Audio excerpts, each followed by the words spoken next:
Hi guys, it's Rick Shiels down here in Orlando, and I'm going to test the latest Taylormade P750 irons, and I'm also going to follow it up by testing the Taylormade P770 irons.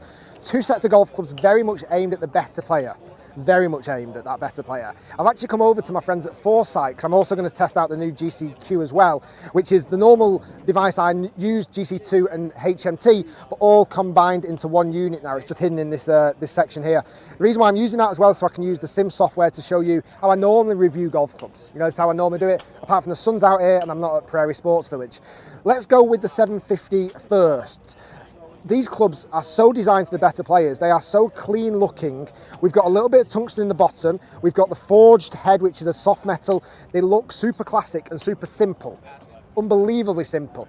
I've not had absolute specs on the lofts yet, but I'll put them in the description. Hopefully I can get those after the review. But I've got a 7 iron, a 3 iron and a 9 iron to test. And then I'm going to move into the slightly larger 770 irons, the P770 irons. Why they've been called those names, it's the blade length. So the 750 have a 750mm blade length, and the 770s, which have just fallen over, have a 770mm blade length. So that's where they've come up with these names. Not the most inventive, let's be honest, but that's what they've called them. These have been very much designed from the tour players moving back. The best players in the world want to see clean lines. They want to see an iron that looks good, that they can manipulate, that has soft feel. That's why they're forged. This particular model, the 750, has a little bit of tungsten in the bottom. I think 5 grams of tungsten in the bottom, but that weight's been moved forward and not as far down as you may see in a more forgiving model. These aren't aimed at forgiveness. They're really not. Like I said, I don't know the loft. I would imagine by looking at it, it's around about 33 degrees, but I will put specs in at the bottom. I'm hitting Pro V1s like I would do normally in my reviews. Let's give this a hit. From the top, it's boxier than I expected it to look.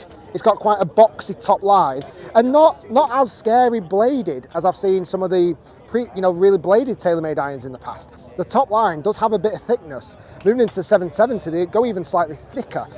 I didn't expect that. I thought there'd be a lot thinner top line. Let's give these a hit.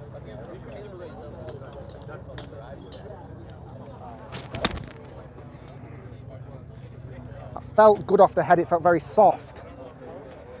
Yeah, I don't know if I'm going to be able to hit these very far.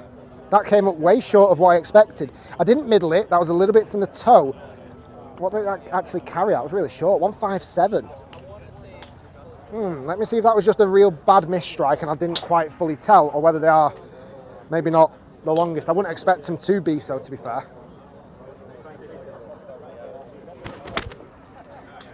Oh, that's a better hit. I think the first one I didn't hit very well at all. Yeah, that's more like the distance I'd expect. Yeah, what did that carry out? Just under 170 carry, I think that one had. Good stopping power into that green there. Feel lovely and soft. In fairness, that first one didn't feel as bad as I thought it was going to do. 168 carry on that 7 iron, that second one. Let's go one more.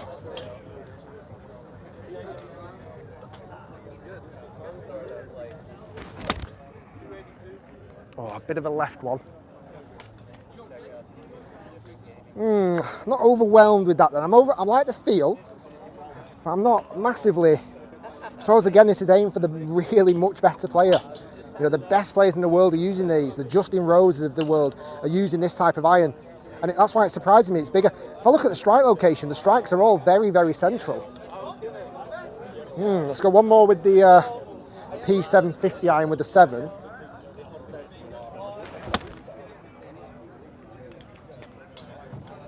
It's a penetrating ball flight. It's not super high, that I wouldn't expect it to be really high. Creeping on the front edge again, surprising.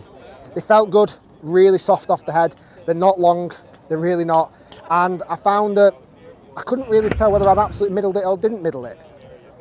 I'm definitely more boxy than I expected them to be. I'm going to pull the flag further back. So I'm going to move to a club now that I've not hit for a long time. And you can tell they're a proper player's set when you have one of these even as an option these days. This is the P750 3 iron. Not hit a 3 iron for a while. So I don't know how far this will go, if I'm dead honest with you. Again, I'm not expecting ultimate distance. So boxy the shape. I'm actually not a massive fan of the shape. I like the fact there's not that much offset. I like the look of the irons and I want to look like the top line, but I just don't like how squared off it is. Almost like they've been a bit too sharp with the lines. It's not as rounded as like a previous model, like a PSI Tour iron. That was quite rounded. This seems very boxy and sharp on the figures. Let's give this a hit. 3 iron, I'm not sure what to expect distance-wise on this. Around the 210, 215 mark I would expect.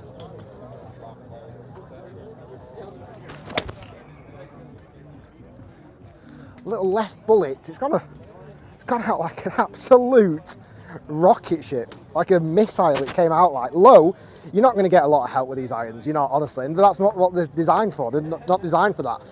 I would say to entice the better players, you've got to make a club that's soft and it looks great. I think these look great.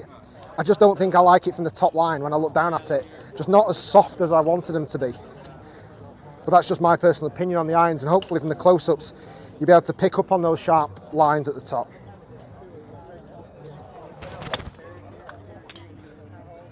It's coming out like an absolute missile. It's going to get close on that one. Let's go one more. So that's carrying around that 200 mark, I would say, just in and around that mark. I've not got lofts on this iron again. I'm going to guess it's around 19, 20 degree, 207 carry. It's a nice straight ball like that. This is giving you no help whatsoever. If you want an iron to go high, look somewhere else, because these aren't going to give you that height that you want from a 3 iron. They're actually quite hard to hit up in the air at all. Feel phenomenal. More than anything, feel phenomenal. Super soft feel. I believe they've used you hear this a lot, a new different way of forging an iron, but they do feel really soft. Let's move to the 9 iron next. Okay, so moving to the 9 iron. One thing I didn't mention before, and I'm looking down at the number as well, and it complements the boxy look of these irons. It's a very boxy number. Just very sharp and a bit, I don't quite know the word. It's not, I just wanted it to look a little bit softer all over. It needs a bit of a, looks like it's been proper designed in a workshop with proper men, and they've just gone, we want it to look a certain way, and then let's just stamp it with a bit of masculinity. Needed a little bit of female touch, I feel. Some of the edges needed to be softened off. The number definitely, the actual number of the iron definitely needed softening off as well.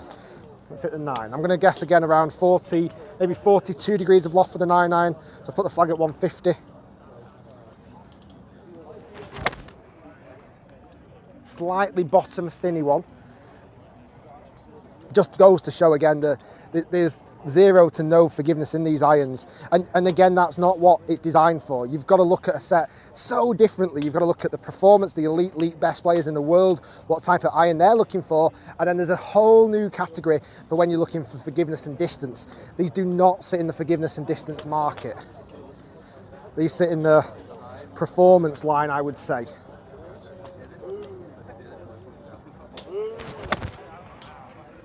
That's the nicest shot I've hit out of any of the shots so far. That felt great. And I really cannot, and I mean this in all seriousness, I cannot complain with the softness of the feel. I love that forged softness. I think it is wonderful. I'm not sensing that much difference with the tungsten and the weight across the bottom. I'm not feeling that at all. I love the look behind. It's very clean, very simple.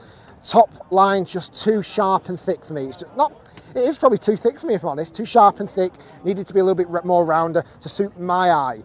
I love the fact there's not much offset, just not a lot of forgiveness. And I think now if I move into the 770, which is the iron I'm going to do next, I think that's where we're going to see a different look to the iron. In the fairness, I think we're going to see a very different performance of the iron. From what I've been told, they're the same lofts, but I think with that extra little bit of blade length and the way that they've added more weight into it, I think the 770s are definitely going to be the ones that people are going to be trying more. But don't just take my presumption of that. Stay tuned for the next review coming very, very soon of the P770 irons. The P50s, 750s, I'm somewhere in the middle of them. I'm not overwhelmed with them. I think they could have done a better job with the cosmetics. Performance-wise, that's all down to me whether I'm going to hit them well or not, because you just don't get any help with these at all. But that is who they're aiming for. They're aiming for the better players. Probably out of my category, really. Guys, thanks for watching. Hopefully you enjoyed the video.